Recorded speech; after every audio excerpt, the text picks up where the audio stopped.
एका साइडला आपण आपलं हे ना मूग आपण रोस्ट करायला ठेवलेलं आहे, तर दुसऱ्या साइडला आपण हे करून घेऊया, साखर पिसून घेऊया।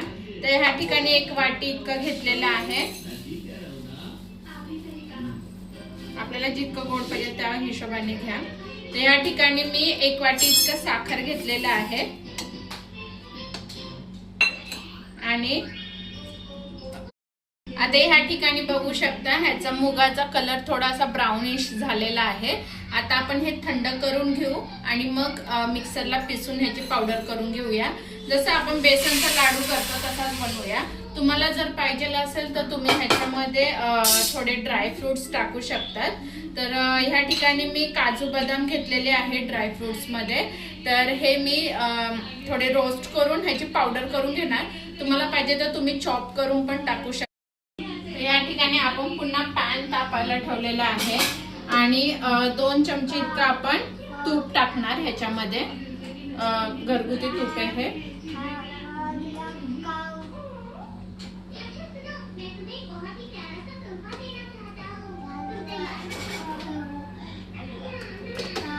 आता हा तूप वितळलं की आपण जे मिक्सरला पावडर केलेली आहे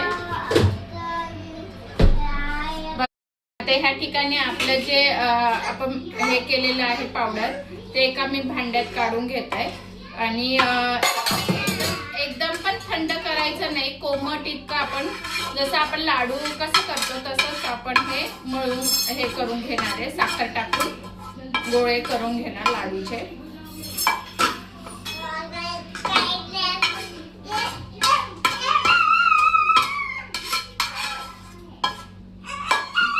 बघा मस्त आपले हे झालेले आहेत। अशा प्रकारे हाताने वळवून घ्यायचं ह्याला।